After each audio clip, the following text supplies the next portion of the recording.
Hello बच्चों, चलिए प्रश्न पढ़ते हैं। प्रश्न दिया कि निम्न में से सही कथन को चिन्हित कीजिए। तो सबसे पहले बात करें अगर इस प्रश्न में मुख्य अवधारणा की, तो देखो क्या होगी मुख्य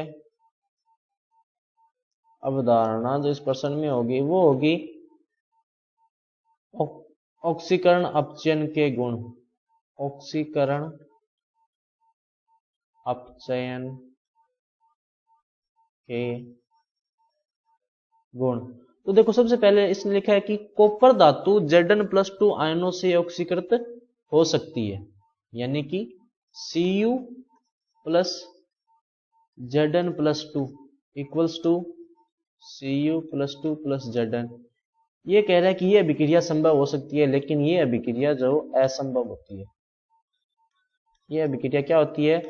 असंभव होती है, क्योंकि मानक अपचयन विभव जो है वो जिंक का ये होता है 0.76 माइनस का, और कॉपर का जो ये मानक अपचयन विभव होता है Cu+2 आयन का ये होता है 0.34। तो इसके हिसाब से अपने कह सकते हैं कि जिंक जो है वो प्रबल अपचायक है कॉपर से। क्या है?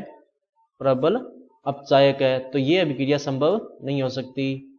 उसके बाद में बी नंबर कथन इसने दिया हुआ है कि P4 में फास्फोरस का ऑक्सीकरण अंक क्या है? 4 है।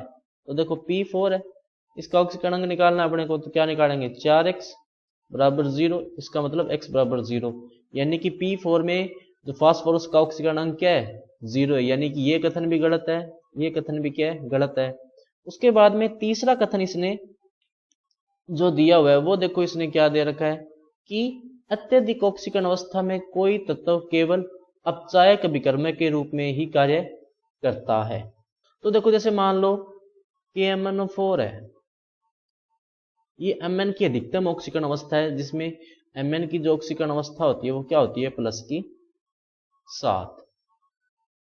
अब इसने क्या कहा कि अत्यधिक ऑक्सीकरण अवस्था में कोई तत्व केवल अपचायक की तरह कार्य करता है। अगर वह अपचायक है, क्या है?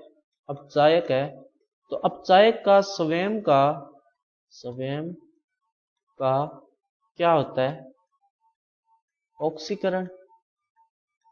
अब वो पहले ही अपनी अधिकतम ऑक्सीकरण अवस्था में है, ऊपर से वो ऑक्सीकरण खुद का और कर रहा है, जो कि संभव नहीं है, यानी कि ये कथन भी क्या है? गलत। जैसे मान लो कि MnO4 है, इसका ऑक्सीकरण +7 है, इससे ज्यादा जो है इसका ऑक्सीकरण नहीं हो सकता, क्योंकि इसकी अधिकतम ऑक्सीकरण अवस्था क्या है? +7 है, इससे ज्यादा इसका ऑक्सीकरण संभव ही नहीं है, तो ये कथन भी क्या है? गलत है। उसके बाद में वह तत्व जो अधिकतम ऑक्सीकरण अवस्था संख्या दर्शाता है +8 को दर्शाता है, वह OSO4 है।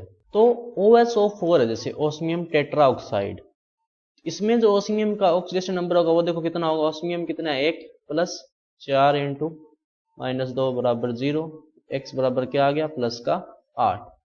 तो निश्चित रूप से ये कथन क्या है? सही है कि वह तत्व जो अधिकतम ऑक्सीकरण संख्या दर्शाता है वो क्या होता है? +8। स्थायी तत्वों की अगर अपने बात करें, रेडियोएक्टिव को छोड़ दें एक बार, तो अधिकतम ऑक्सीकरण अवस्था कितनी होती है? +8। और किसके द्वारा दर्शाई जाती है? ओस्मियम के द्वारा, यानी कि ये कथन क्या है?